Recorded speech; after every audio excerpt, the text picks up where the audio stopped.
So, okay. And you know, it's reasonable to be afraid of the dark because throughout our biological history, lots of unfortunate people were devoured by things in the dark or hurt very badly by them, etc., etc. And we're also daytime creatures, right? So, we don't like the dark very much. So,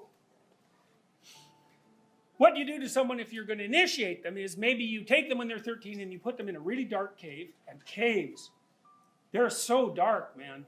Like, if you're in a cave, you just can't believe how dark it is. You can't see anything in a cave. So you don't know how big the space you're in is, and you don't know how small it is, and you don't know whether or not it's going to collapse, or whether it's going to stay up. And you don't know how far you are underground, especially if the people who took you there didn't, you know, walked you around in circles and didn't let you know where you were going. And then maybe they leave. And maybe they leave for 3 days. And so you're sitting down there thinking, well, what are you thinking exactly? Well, you're thinking the most horrible thoughts you could possibly imagine, right? I'm never going to get out of here. They're never going to find me again. Some horrible snake thing that lives in the darkness is going to come and eat me slowly, because fast would be, you know, merciful. And then I'm also going to go completely out of my mind, so that even if something doesn't eat me, I'm going to come out of here and it'll be worse than being dead anyways. And so partly what you're doing in that circumstance is you're facing the demons of your own imagination. And if you can stand that, then you grow up.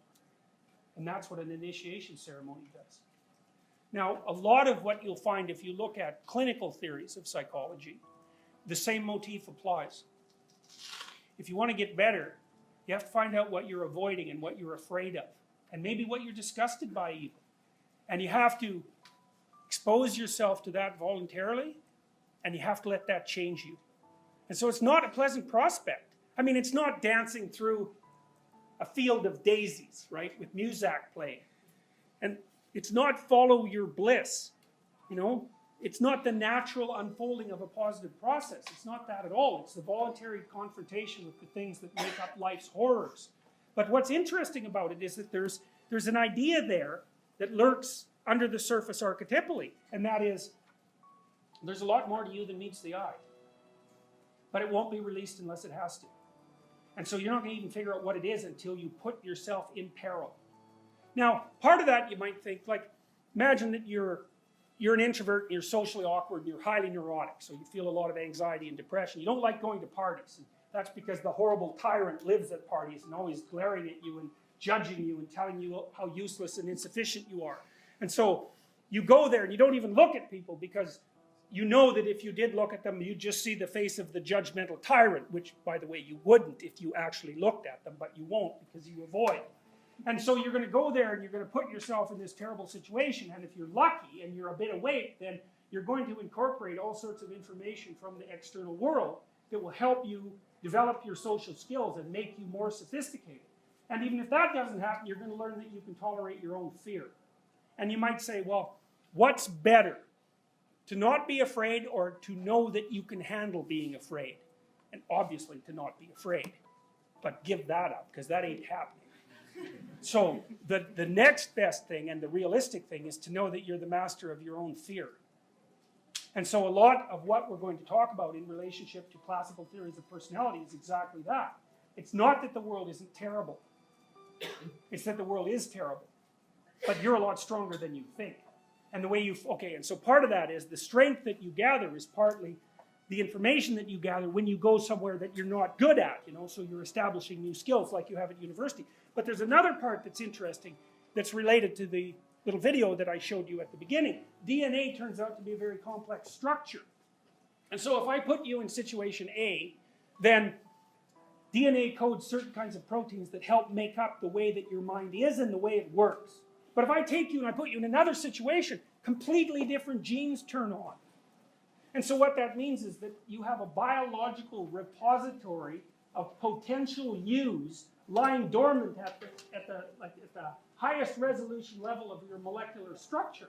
And that if you push yourself in all sorts of different directions and you find different things to pursue and test yourself against, then you're going to turn on parts of yourself that aren't currently on.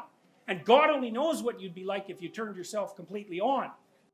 So imagine you're trying to pursue something. So you got a goal. That's a good thing. You got to have a goal. And you don't want to hold on to that too tightly because you might be wrong. So you got to be willing to let that go and have a different goal. But you need a goal. And then, while you're pursuing the goal, you're going to find out that there's some obstacles in your path, obviously.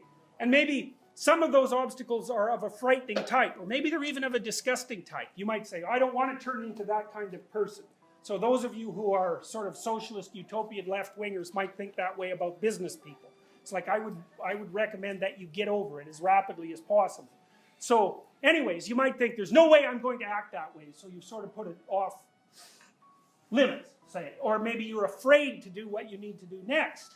Well, here's a rule. Don't avoid doing things because they make you feel negative emotion if you have to do those things in order to pursue your goals. In fact, you should do exactly the opposite. So let's say you're pursuing a goal and you find that you're afraid about something and so you're avoiding it.